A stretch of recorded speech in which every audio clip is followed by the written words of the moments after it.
Well, it is so wonderful to see so many people out at the museum tonight. This is such a great topic, and I'm really happy to welcome so many of you.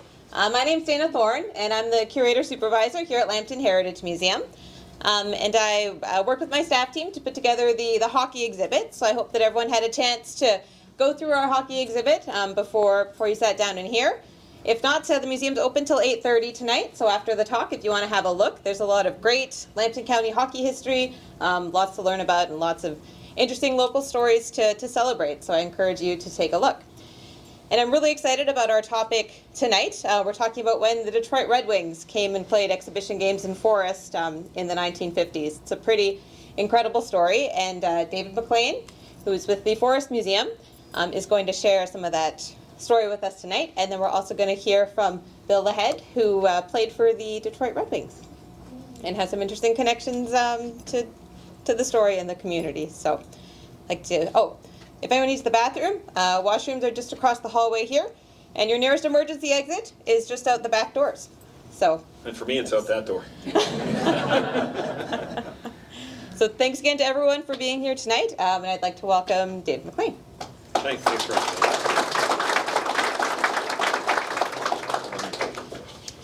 Yeah, so I prepared stuff, but folks, I'm really just going to be winging it tonight. On there. It wasn't rehearsed, you can tell. So. Okay.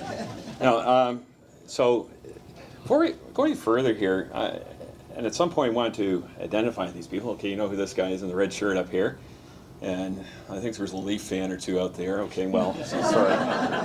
But anyways, we've got some members of the families and Janet, right? Bill's sister Janet here, and anybody else in the Lochead family that's here today? I don't think so. No. We also have Stan Ulrich right here, front row, who. Thank you very much, Stan, and you get a mention in this. Big time. And so some of Stan's family are here. We've got here Doug and his son Doug. And we also have members of the Fraser family here, so you're going to be hearing reference to Frasers as well. So if you guys want to identify who you are, if you care, put up your hand. So we got Bill Fraser here. I know, it's a different family, yeah. So, I don't know if there's anybody else here. And by the way, during the presentation, is there anybody here? Where's Ted? Ted's here. Ted's right there. Ted's right there. Ted saw the 1956 game, but we'll talk more about that later. Okay, he was here to represent it. But is there anybody else here that has that immediate connection to the games at all? And if you care to share? Sir? No? Okay. But if anybody has any stories or wants to jump in, go right ahead here and do so. So thank you, Dana. Where did she go? You're right here. Sorry. Good to keep you close here. So thank you, Dana, for allowing me to do this. I'm very humbled to be up here presenting about this topic. Yes, sir? I just had a question. Yeah, go ahead. I Yeah. worked with Otto Lindsay, Ted Lindsay's brother, at Shell Canada. Okay, good. He's a security guard there. Okay. I was just wondering, the Lindsay's restaurant, you know that, at Forest Town Line? Okay. I was wondering if that was some influence of how the Detroit Red Wings Okay. came to town here. Why don't you ask his son? He's right here. Are you kidding? Okay, it was just a question. Yeah, Otto was a great guy, and I played old timers hockey with Jeff. And, yeah. Sorry, your name is? Jeff Lindsay. Jeff Lindsay? Yeah, I played with your. Ted's I guess I played with your brother. Ted's nephew. nephew. Yeah. Okay, good. Well, you guys kind of, I had possible trivia question I was going to throw out there. It's not really a Red Wings story, other than it connects here. And please, I hope I got this right. The trivia question was going to be, who was the first goalie in the NHL to record a win? And he spent some of his time in Sarnia later in his life, but you guys may know the answer. I hope I got it right here. Everybody's got their phones turned on. No, yeah, phones, yeah. No Googling here. Okay, I'll give it away here. I don't have a picture. I wish I did, but it was Bert Lindsay. Yeah. Ted's dad. Wow. It was the first goalie to record a win in the NHL playing for the Montreal Wanderers. I think I got that right. And sorry, Leaf fans here, but the Toronto Arenas were on the losing end of that team. That was pre-Leafs, okay? That was pre-Leafs, but yeah. So that's a little bit of trivia that came across years ago. So yeah, thank you, Dana, for inviting us here, and thank you for you and your staff. How many people have had a chance to see the exhibit? Okay, what do you think? Great stuff, eh? They've done a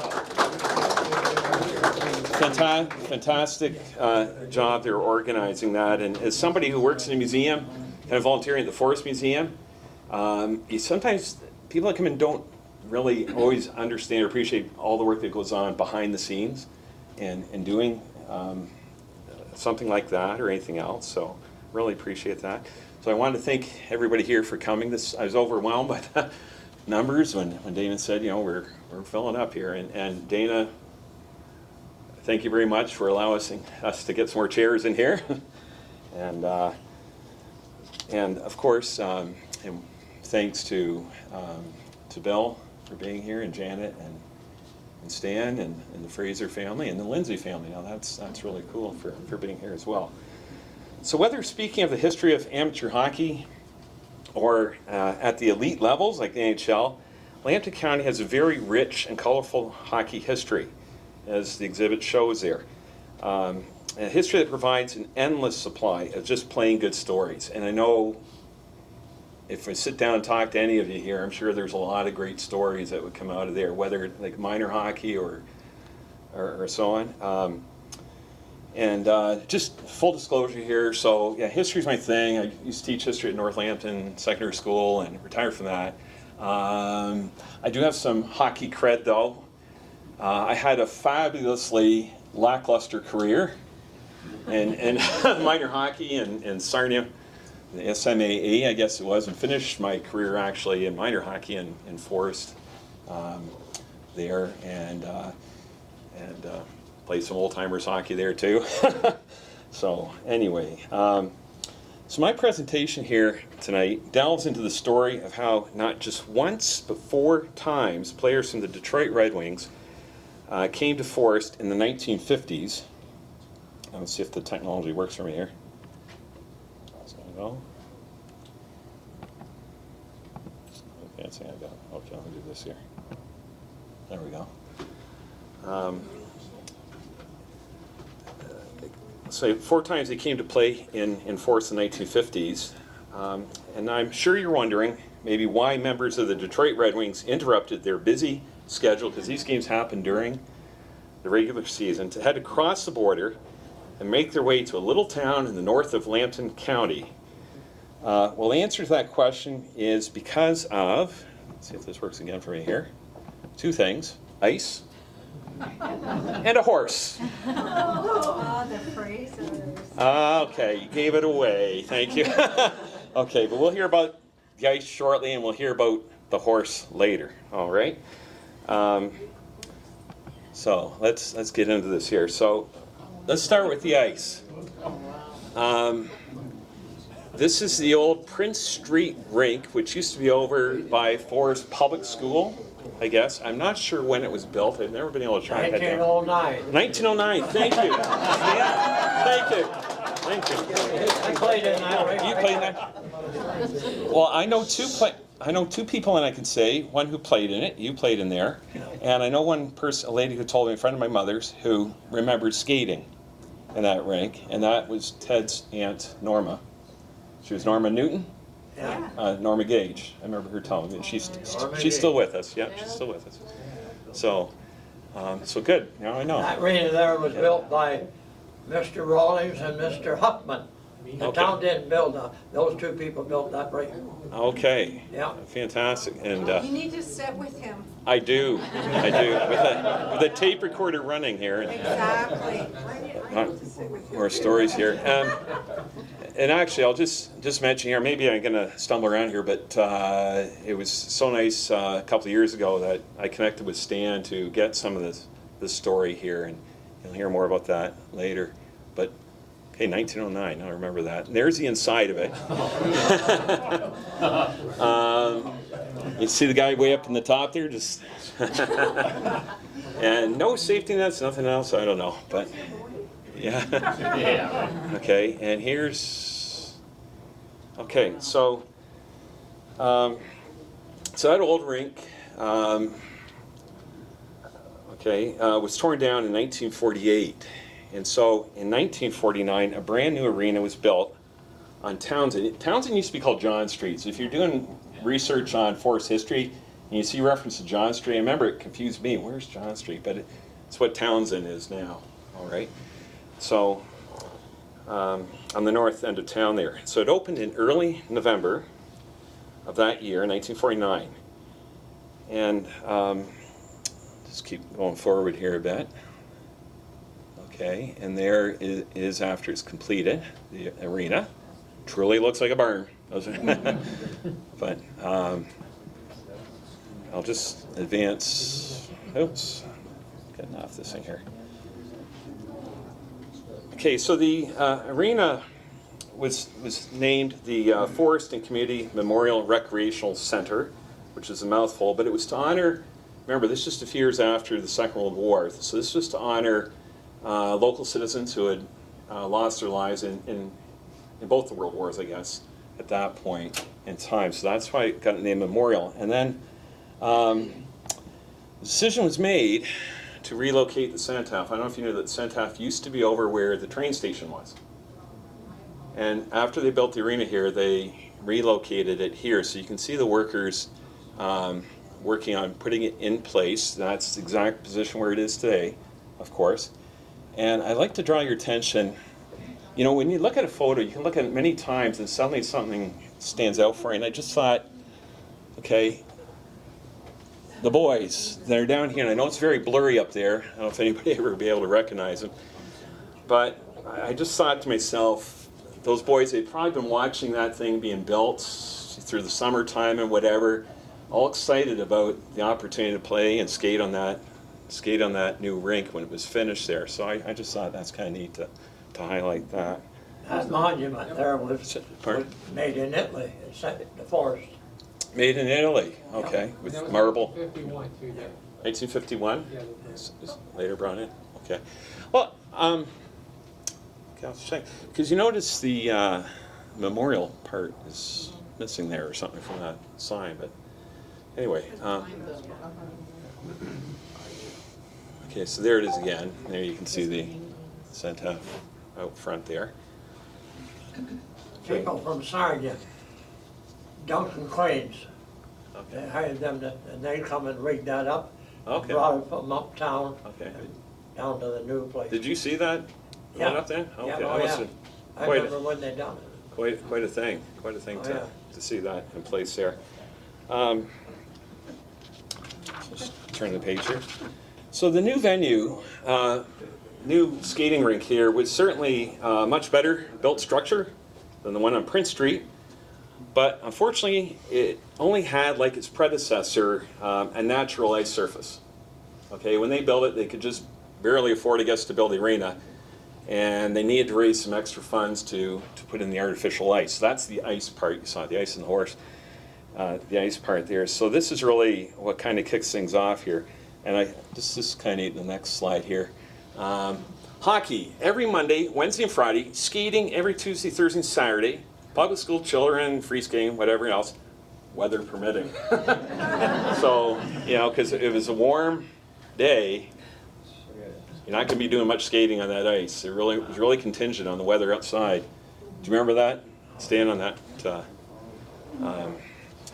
So then a push began to raise some money, and the target was $33,000 to pay for the artificial ice equipment to get installed.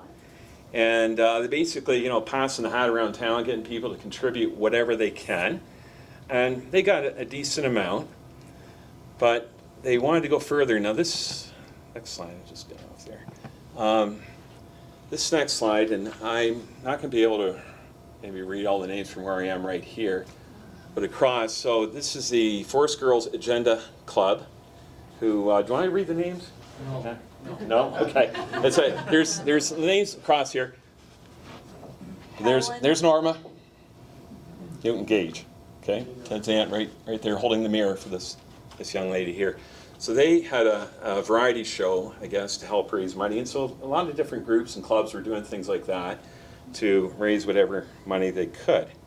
And then some locals decided to take it a bit further.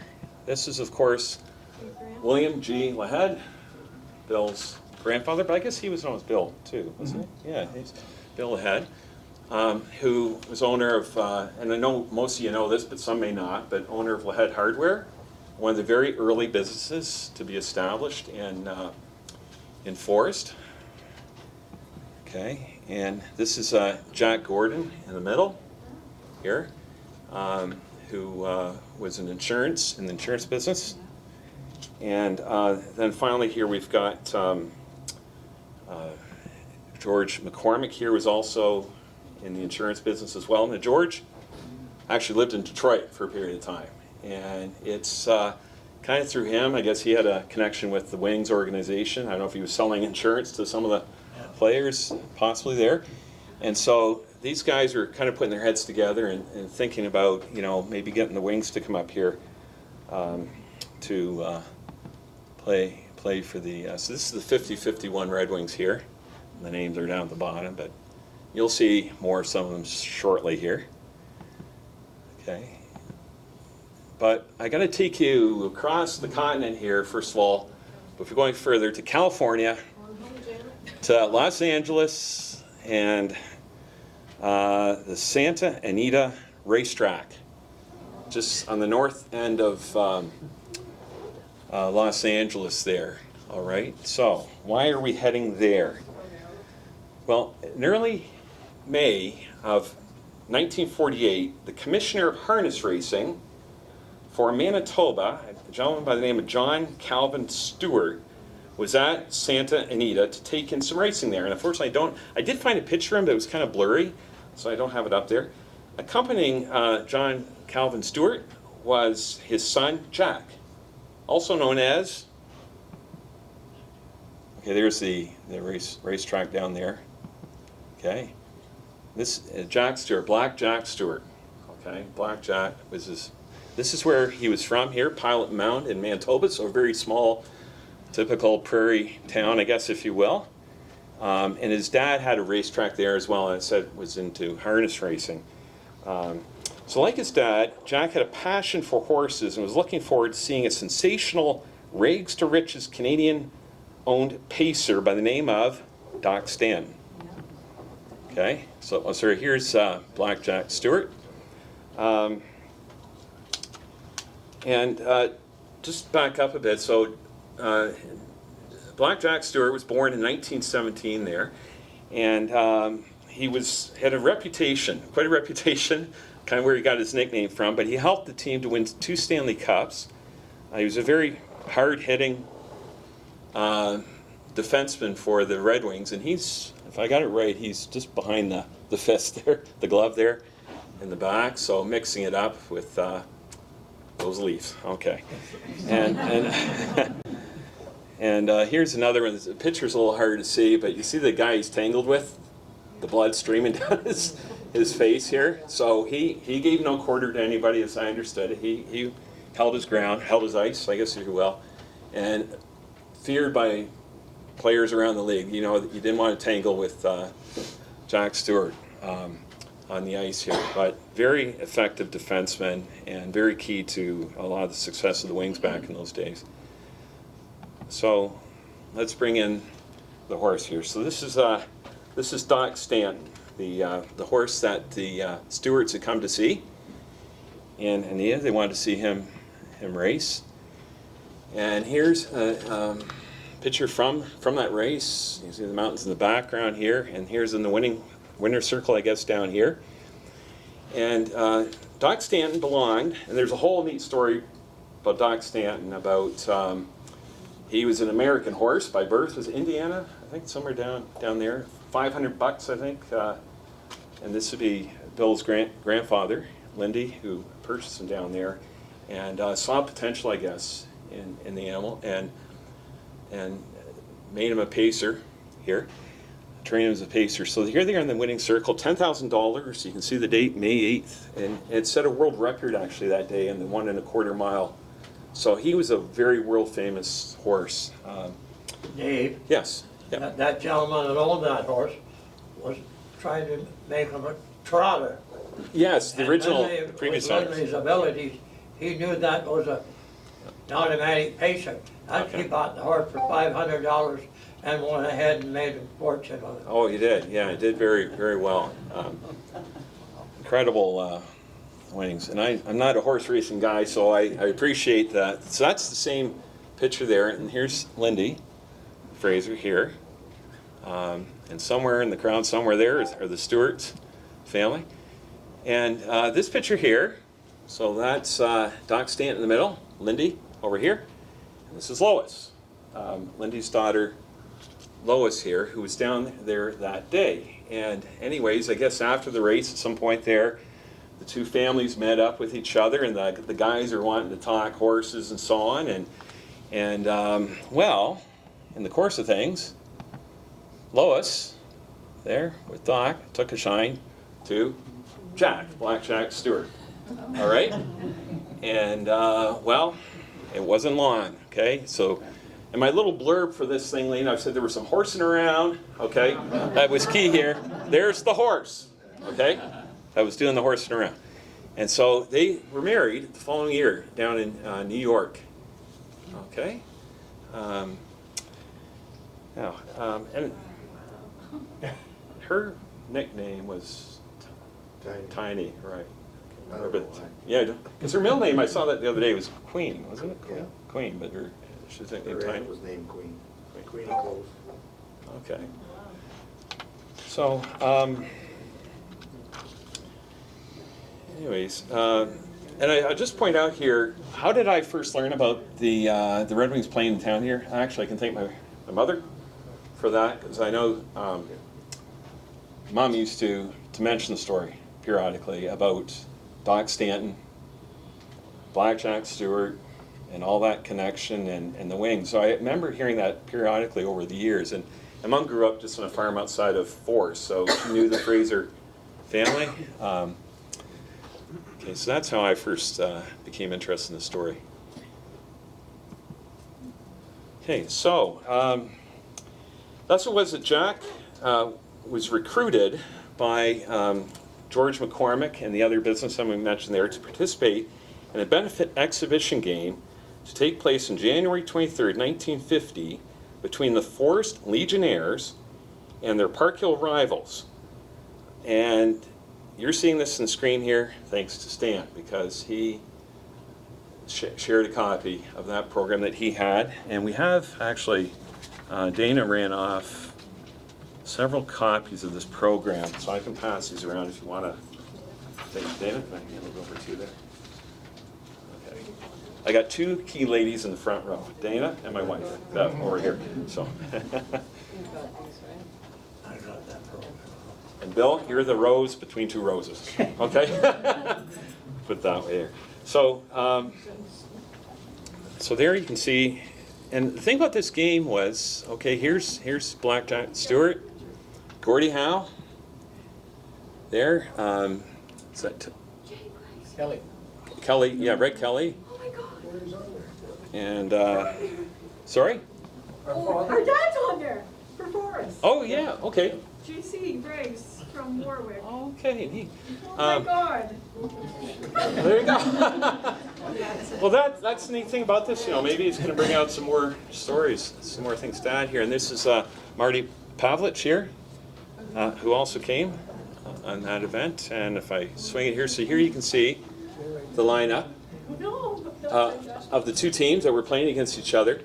And so the Red Wings came to town, but they didn't actually play in this game. They were the on-ice officials for the game. They were the referees for this game. Okay?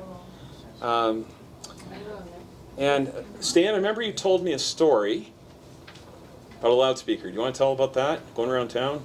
What's that again? You said to advertise the game. What did they do to promote the game in the town of Forest? I around up down the streets in a car, broadcasting to let you know what's going on the rink tonight and make sure you're there. Yeah, so, As soon as they found out the Red Wings were coming, the rink was full. Yep. wouldn't that be better than Facebook? Just somebody driving around town with a loudspeaker, you know? I think it would work for me. But I guess it did the trick here. Yeah. So, see the autographs there? If you look around, it's kind of hard to see some of them because they're twisting this way and that. But there's, sorry, if I step over here, I hope I can. Looking at the right way here. It's Jack Stewart here. There's Jack Stewart up there. Is this Marty? Red Kelly. Red Kelly is down here. Harry Lumley, who's the goalie for the Wings. There's Steve Black, I guess. Is his name up here. And anyway, so the Wings acted as the officials for the game. Okay, and one thing I want to point out here, it should be kept in mind again that this was in the middle of the hockey season. So the Wings had just played games against the Blackhawks and the Leafs over the previous 2 nights and had back-to-back games against Boston and Montreal starting 2 days after they were in Forest. And how do you think these guys got here to Forest? Train? No, it wasn't a train. Good guess. Wasn't a bus. Their own cars. They just drove up here in their own vehicles that day, and I think they went back the same night. Yeah. I think you told me. So imagine that happening today. Okay. So. Okay, and here's the back of the program, so you can see Bill Lochead, Bill's grandfather, and Jack Gordon's names up there, and some more details and the names of the players that were here for that event. Okay. And this is Mayor Alpine, I think, who was did some introductory remarks for the games. That's inside that arena there. You can see. And I've got, let's see, this photo here, this is taken at some point during the game or a break or intermission or after the game. And you see some of the Wings players giving some autographs. So it shows Red Kelly on the left there, then Gordie Howe, you can see him there. And then Jack Stewart, wearing the white, I think is what he's got on there. And then Marty Pavlich. And on the right is Red Wings goalie Harry Lumley over here. And signing an autograph for Melford Huckworth, who later went on to be an OHL, top-notch OHL referee, from what I heard. Okay, so that was a very special moment for him. And here's Jack signing some autographs for some more fans that night here in Forest. And I got these out of old papers, so the quality of the pictures aren't that great for some of them, but you get the idea. So the final score of the game was a heartbreaking 2-0 loss for the home team. So Forest lost, but here you can see the names of all the players that took part in the game there. And so, do you see Stan? Stan's name up, sorry. S. Ulrich up there. So, we got proof you were there now, Stan. Yeah. I don't think we needed it, but we got the proof. I also had a laugh at this here is notice the score down here. So you got first period, Park Hill got 2 goals at the beginning, and that was all they needed to win the game. Penalties? None. Second period, no score. Penalties? None. Third period, no score. Penalties? None. So I don't think the Wings wanted to show any favorites to either team that night. They weren't throwing anybody in the box there. That night, so I had a little chuckle out of that. Okay, so Jack Stewart departed from the Wings in 1951. He was, 49, after the 49-50 season, he was traded to Chicago. So here he is with his new team and the new Duds, where he played the last 2 years of his NHL career. And we go one more. Yeah, well, not the Queen, not the Queen. This is 1951 at Maple Leaf Gardens. Princess. somewhere in that weekend where they played a short little condensed 15-minute game for Princess Elizabeth and Prince Philip.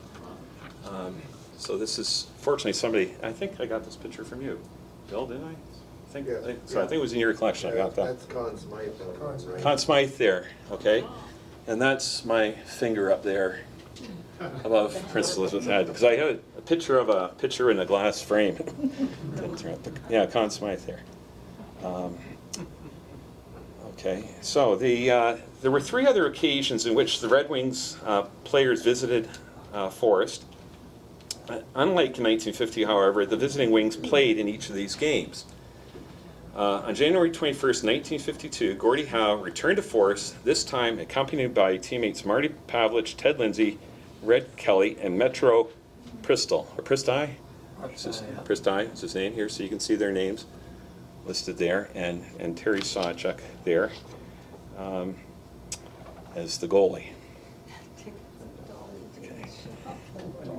And here's from that program as well. And I've got, this is the 1952 one, I guess I've got here, program. But Stan also had this program for this game. Okay. Actually, there's one gentleman I knew on this list here, John Bernard. I didn't know this back at the time when I was growing up in Sarnia. Bernard's lived right behind us. And Johnny Bernard, because Stan, you remembered him, I think. Johnny Bernard. Yeah. Johnny Bernard, lovely family, lovely man, and I had no idea until the day he passed away, or at the funeral, I guess, talking to. He was in World War II in a special combat unit during the Second World War, kind of a highly secretive, but he's such a loving man. You would have great sense of humor. You'd never known he'd been through some pretty rough stuff in the war, but he was in that game there. And there's Bill's dad, Art Lochead, who's captaining the team there, and Bruce Shipley. I think a lot of people. So a lot of you will recognize a lot of the names that you see here on that. So this is incredible. Here we've got a photo from the game, courtesy of the Fraser family, and I just better make sure I got my notes on this one here in front of me here. If I do here. Okay. Turn the page. So the final score of this game was 14-8. It was Princess Patricia's prevailing over the Frigidaires, the Forest Frigidaires team. Okay. And so this in this game action, you can see Terry Sawchuk in net. Along with the Red Wings number 7, Ted Lindsay, just cruising around out front of him there. Marty Pavlich, I think, and I don't know why he's wearing red and there's Sawchuk there, but he's celebrating a goal apparently. So I don't know if what's up with the uniforms there. And I believe it's number 7 for the Frigidaires in white here, I believe, is Fraser Forbes, and to the right is Art Lochead, with the C on his uniform there. Okay, and down here, I think, identified as Gordie here with the number 9. You can see there, somewhat. Yeah, you can just tell by Gordie. You can always pick him up. And this is another very special photo. This was taken after the game here, so you can see all the players here on the ice here. And guess who this is here? Stan. It's Stan, right here. Stan down here, and this is Bill's grandfather, Bill Lochead, and then his dad, Art Lochead there, but you can see the Wings, Gordie and Terry Sawchuk, Red Kelly, and so on there. So we've got all the names, fortunately. Give you a second to look at that if you want to. If you can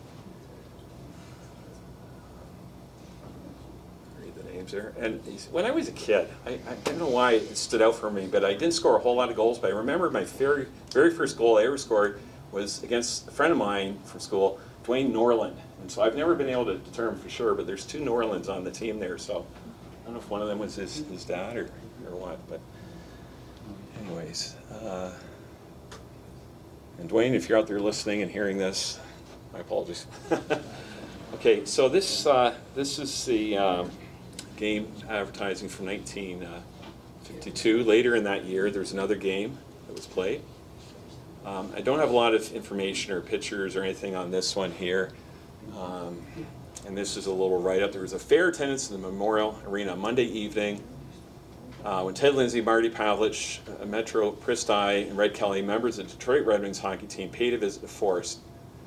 Okay, so that was the third occasion the Wings came to town. And moving along here. So this is from the final game that they came to play.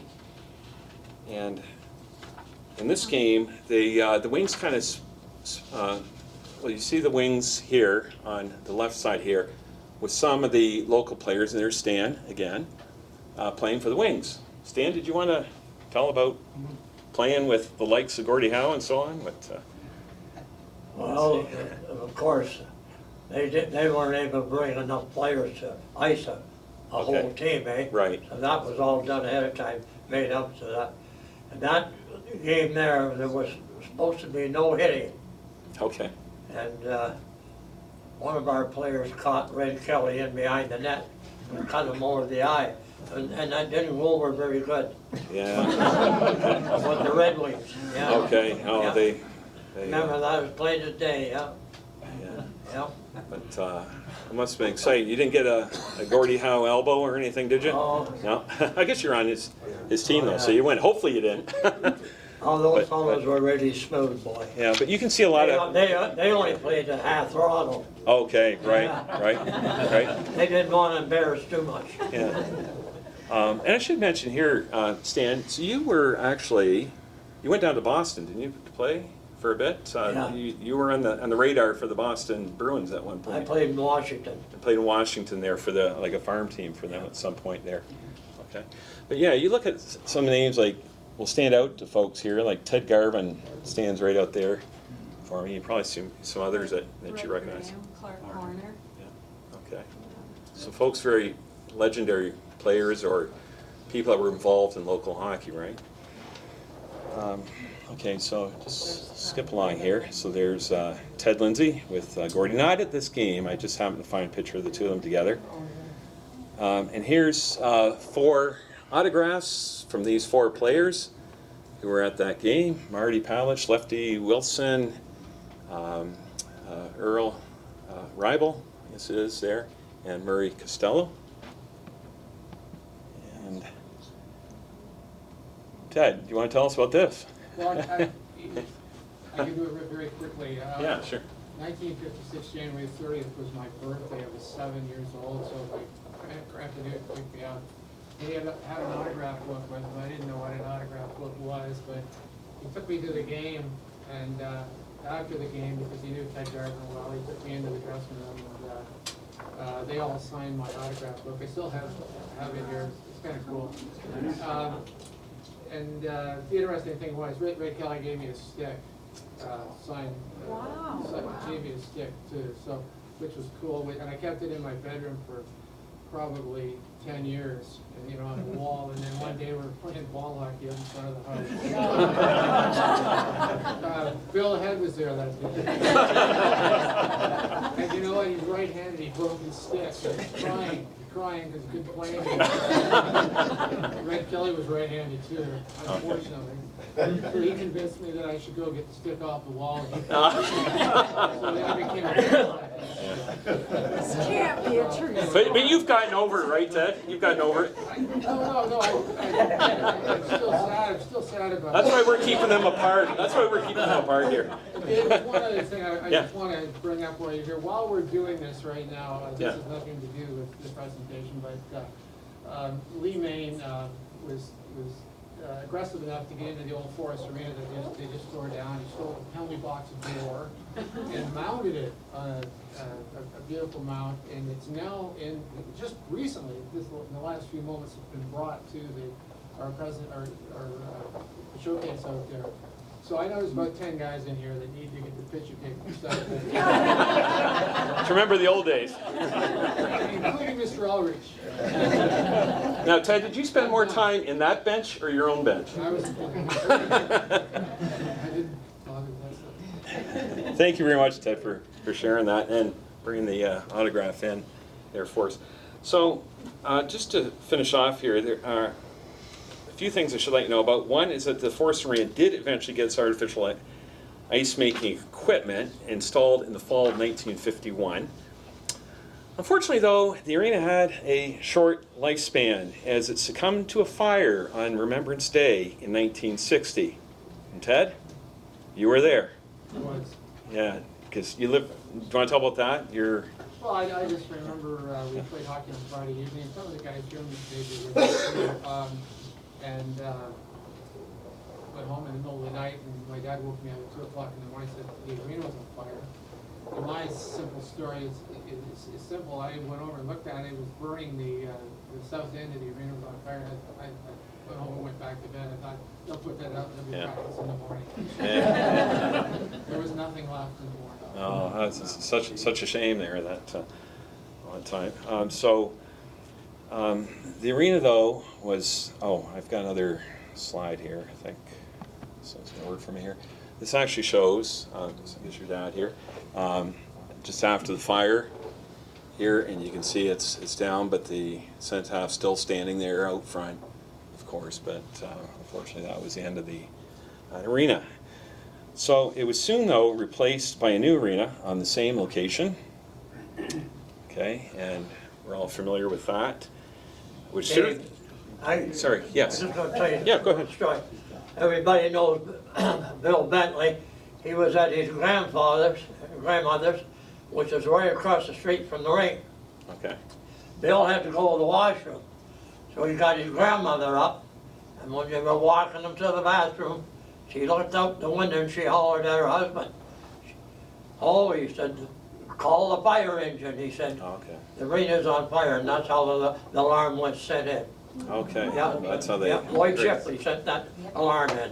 Okay. Yeah. Stuff you don't read about in the books. Okay. Thanks for sharing that, Stan. So this arena then, of course, built on the exact same location. Okay, there's the cenotaph out front. Locals, of course, know that.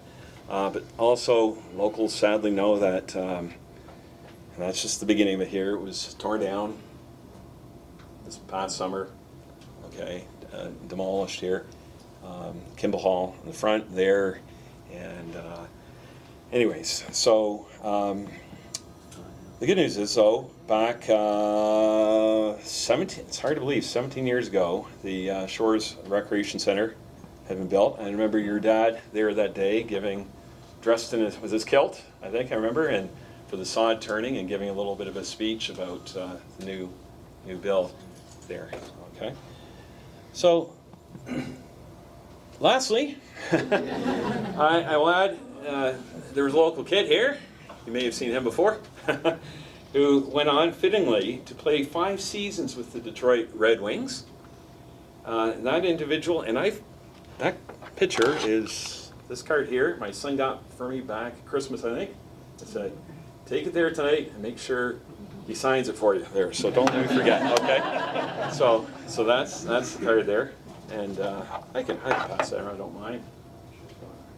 See, there's another film. This another one that's kind of graphic. Oh, and I forgot to mention, I've got this. This is from the Forest Museum's collection. Those are my personal, but this is a card in the museum's collection. I came across not long ago. He's in the Chicago Blacks uniform, but it's signed with Jack Stewart.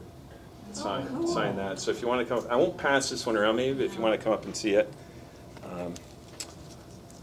Later, I should have something a little more protective there. But anyways, so Bill played for the Red Wings there for 5 seasons, I guess, 74, 79 there. And later for the Colorado Rockies. And somebody's saying Avalanche, no. Rockies back in those days. And New York Rangers for a little bit there before heading off overseas. And maybe you'll tell more about that later. So I connected with Bill back when I was first doing this presentation up several years ago there when I was working on it. And he sent me an email because we were exchanging emails back and forth across the ocean there, I guess, if you will. So do you mind if I read this a little bit here, Bill? This is quoting you here. So for a few minor hockey seasons, we would play home and home exhibition games against the Detroit Rooster Tails. Mark and Marty Howe and Jerry Sawchuk played for them. So there's still a connection going on between Forrest and the Howe family then for years. And Gordy's wife, Colleen, was the team's manager. And Bill, if you want to jump in at any point here. But, so this is, there's Bill with the squad back in 74, 75. Each winter, they would come up to Forest for a game, and then we would travel down to the Gordie Howe Hockey Land in St. Clair Shores to play them. Okay, and however, we were very fortunate to have a couple of those games played at the Olympia. What a thrill that was. Of course, I had no idea that I would be back on that same ice within 10 years to play for the Red Wings. So that's kind of the end of my presentation. Thank you. I do have... Thank you very much. I had to share that with you. There's Lindy Fraser, Lois, and you recognize those guys. I think that was at a race in Chicago or something. These guys had shown up there. So, anyways, so at this point, I'm going to turn things over to Bill. He's got some stories and things he wants to share. Are there any questions about anything you've seen so far? I've really enjoyed the interaction with people sharing little bits and pieces here and there. And Stan, thank you very much for all you've contributed here. But I'm going to take a seat. And Bill, if you want to, we can.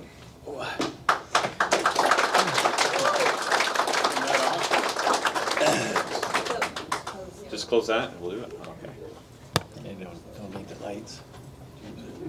Are the lights down? Yeah. Lights down. Sunshine. Yeah, okay, so what I'd like to go over, just sitting here listening to the stories, a couple of anecdotes before I get started. Cricket, where's your wife, Sandy? Oh, okay. And this kind of ties things in, how the community can be so, you run into somebody years later, but when I was thinking of it when Ted was talking, I was sent down to Kansas City in, I don't know, 76 or so, and we had a very good team, Bernie Fedorko and Brian Sutter, and ended up winning the championship in the Central League that year. And Sandy, what was your role with the team? I didn't realize it. I worked in the season ticket office. Yeah, so that's kind of an odd connection, Kansas City back to Forest. And then I was only there about 3 weeks. Things went really well, so I got called back up to Detroit. And I was called up to Alex Del Vecchio's office to clear up some things. And he had to step out of the room. And there was a pile of press tickets on his front desk, so nothing to do. I just grabbed the press tickets. And you never know when they're good for. And somehow I got talking to Ted, and getting towards the tail end of the season, and he asked me if I had any extra tickets, and no. Hey, I got these press tickets, press passes. So I gave Ted a wad of the press passes, and I thought that's the end of that. He can get himself into the rink and got to fight for himself. So anyways, the game's over. I'm down on doing my skate laces and looking at the ground, and all of a sudden here, Lochead, what the hell you doing? I look up and there's Ted McKell in the Red Wings dressing room. I said, what the hell? How the hell did you get in here? Well, you gave me the press passes. And it turned out he'd been all over the rink, up to the press box, free food, buffet. And so it's just it's interesting how everything comes together. But when I look at this display out here, and you saw the one about all the names from Lambton County that have gone on and played top level hockey, Universe, top NCAA, Ontario hockey, American League, NHL. I always think back to the 70s and 80s, and I think of it as, for Lambton County, Sarnia-Lambton, it was kind of like a golden era of hockey. And with Jeff, Bob here, we had in the mid-70s for a few years, we had a Sunday night hockey league that we'd start up in August and play 4 weeks, 6 weeks, I don't know what it was, and 4 teams, and you only had 2 lines on each team, but it was conditioning for the upcoming season. And I would think in that league, so you've got you get 8 lines made up in the league. You could have iced a frontline NHL team just out of that group of guys. And that was from one time period of players here in Lambton County back in the mid 70s, mid 80s, and you had all those names that you see out on with the hockey cards. And during that time, I'd go off. Everybody go off to their team, their NHL team, and at that time, I had the opportunity to play in a line with guys like Rick Middleton when I was in Oshawa. We were line mates. When I started in Detroit, Marcel Dion. Later on, Paul Woods, Dale McCourt, when we had our top season in Detroit, knocked off Atlanta and had a pretty good series against Montreal when they were on that 4-year winning streak. And then at the tail end, I did play a short time with Phil Esposito. And after that, I went over to Europe. And just prior to that, I had an opportunity, just before I joined the Junior B team in Sarnia, I was working out with the Junior B team in London, and Dad put me in contact with Daryl Settler, and he worked with me a few times between our practice and the Knights practice, and he taught me the toe drag, which at that time it was a pretty unique move, but it was basically my bread and butter the rest of my career.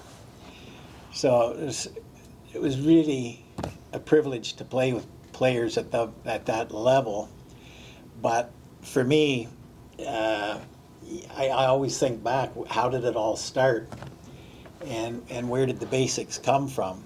And, it started right here in Forest. And what is actually meant by that? Because you hear a lot of pros talking about, I'm from here, and it was I'm really proud of it, but what really went into it? And I think there were some fundamentals that were very, very important, and one was having the good players to play with. You could learn from them. I'd push them, they'd push me.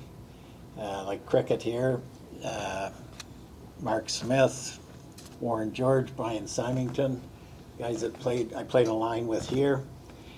And we had a heck of a team. And I think in conjunction with that, we had very good management. When we got to the Pee Wee level, we had Captain Clark, and he'd get us about 70 games a season where normal hockey, minor hockey, you're playing 25, 30 games a season. So you're on the ice all the time, and if you weren't on the ice, it was in our front yard, Maxfield's backyard hockey rink. So you're on the ice 7 days a week, and there's the famous 10,000 hour rule that doesn't matter what you're involved in, music, another sport, if you do it enough, and you have the passion for it, it's going to pay off. And there's where I think it was very, very important that we had the excellent year of development there with such fine players in Forest. And we would go up against, say, the Rooster Tails, which was basically the Detroit All-Star team. Sarnia, which won the AAA, All-Ontario AAA, we'd split with them. So that's the caliber of hockey we were playing in Forest. And getting all that extra ice time. And to a very large degree of that, the next aspect, okay, the players, the management, and then the coaching. And the players would push each other, but then we had a guy like Stan. And he wasn't by any means a taskmaster, but we're just shouting. He knew how to be very positive with the players and push them to the limit to where what I really appreciated in hindsight was it's probably starting at the novice level, which is squirt, I don't know, 9, 10 years old. He saw the talent in guys like myself, Cricket, Warren George, Mark Smith, and he'd bring us up to the next team, which was with Bill, Cricket's brother, and my brother Jim, and that pushed us and gave us even that much more of a challenge to develop. And it continued throughout. When we got to Pee Wee, Stan would take us up to the Bantams. And but you know, and it's a whole learning process too, because I remember we played a tournament in Mitchell, and Bill and Jim's team that were older. Cricket and I were having all kinds of success. We were winning everything. You couldn't stop us. If you see some of the old team photos, it's wall-to-wall trophies. And we went up to Mitchell with the older guys, and we won the tournament. We were kind of the underdogs. Then we get back home, and the next day, we're up, as we always had to do. We had to go up to the store and work after practice, and we're washing the windows, and I'm laughing away and full of myself from winning the tournament in Mitchell with the older guys. And finally, my brother's been on a winning team. And, and I'm just kidding away about how we beat these guys. And he says, "Don't you know what it's like to lose?" And that really hit me. Like, it's great to win and win all the time, but you also have to learn how to lose. So this all goes back to Forrest and the process of developing, and how did you get to end up playing in the NHL? And after Captain Clark in Pee Wee, moved up to Bantam, and Dad took over the management roles, and he'd seen what Captain Clark had done, and he continued on with the whole process of getting us lots of games, lots of tournaments, but tournaments against top competition, so that, again, you're pushed and you're developing. And then eventually it came time to try to go to the next level, and that's where Dad got me in contact with London, and while I was practicing there and getting those valuable tips from Daryl Sittler, Sarnia got in contact with us and said, "Hey, if you want to play Junior B, we got your rights." So I went over to Sarnia and struggled the first year, but the next year got on a line with Steve Julinas and Kerry Fraser, very good players, and again, without that sort of talent, and it was a very good team too. We finished the first year in the league, we finished second in the league, and from there I was lucky enough. You should tell them how many goals you scored that year. Yeah, I had 72. It's a 72 in 42 games or something. It's a record that still stands today.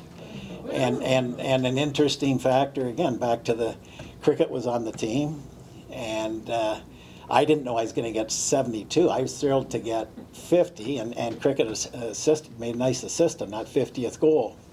So these are all things that I never forget and I appreciate, and it all comes back to the development of what goes into whether a minor athlete gets to that highest level, and whether it's baseball, football, hockey, it starts in your hometown, and there's Stan. I really appreciate that. Thanks a lot.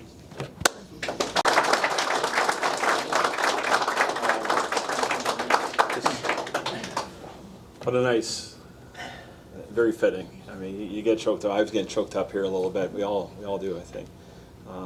So really appreciate that. And I should mention here, and I thought you were maybe going to get to meet in. You're a modest man, Bill. You really are. And your last goal with the Wings, a very significant one, because correct me if I'm wrong here. I don't think the Wings have made the playoffs for like 12 years or something. And you're up against Atlanta. You guys are the underdogs. Yeah, And you scored 2 in that game, including the winner, with about a minute and a half or something left in the game. Well, I can add a little Yeah. to that. Yeah, you go ahead. There's actually, to Google it, you can find it online. You can see a replay of the goal. So. Okay, Yeah. to go quite back to it, and here's where Bob and Jeff remember very good goalie Brian Cousineau. And okay, first Daryl Sittler gave me the tip on the toe drag, but back in those days you did not do that sort of thing in the NHL. It was called hot dogging, and now you can do whatever you want. I think everybody will remember the first time Sidney Crosby did the what do you call it, the Michigan trick, and Don Cherry tore him apart in Hockey Night in Canada. But anyways, I'd gotten that move down very good, and then we were practicing in the summer, getting ready for training camp out at Briarwood. That's where curling rink. And I'd come in on koozie, and I'd pull that move, and after about the 5th time, what in the hell are you doing that for? You can never do that in a game. When I was in Detroit, my whole life I played left wing, off wing, and then for somehow Paul Woods was the left winger, I was right wing, and then I scored with about 10 minutes to go to make it 2-1, and it looked like we were going to squeak out and win the game in the series with that, but then Bobby Lalonde went down and tied it up a few minutes later. And then our line was on the ice for the last minute and a half. We went out, and there was a face-off. We were ready to change, but anyways, there was a face-off in the Atlanta zone, and there was a TV break, and that was long enough for us to catch our breath. We stayed out on the ice, and it was on my side of the ice, and the puck immediately got flipped out, went down the ice, and somehow I got over on Woodsy's side. Now I'm on my natural position on the left-hand side and on the off wing. And I picked up the puck and just started bolting down the boards. And as I got to the blue line, Dick Redmond tried to cut me off at the boards with a hip check. And I just squeezed through him, but he didn't really slow me down. And then I started to cut to the net, and Dan Bouchard was playing the odds of how nobody really used the toe drag back then. I know Rick Middleton over in Boston was using it, but it was kind of a relatively new move at the time. And he came way out of his net, basically trying to stop me from cutting in front of the net to take the shot and have the whole net to shoot at. So basically, for that time period, he was making the right move. But then just instinct took over, and all that practice against Kuzi came into play, and I did the toe drag, and that was it for Bouchard. And I went around him, and I couldn't believe it. Here's the whole empty net, the easiest goal I scored in my life, and it was with something that Kuzi said never be able to do in a game. So yeah, that's the background on that.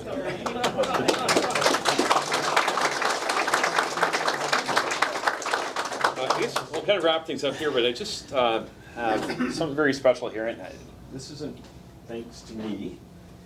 It's thanks to Ted, the gal back there, who was with you that day. And it's thanks to Brian Richardson in the back here, who put this in a very nice frame for you. Sam?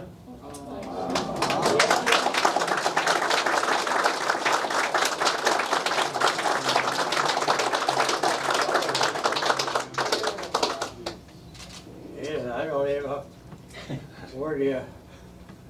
where do you start and where do you stop? God, I never expected something like this. There you I go. thought every night and listened to Billy Lochead talk. Yeah. But that me with this. No. Fellows, I appreciate that. Anybody who's involved with this, thank you very kindly.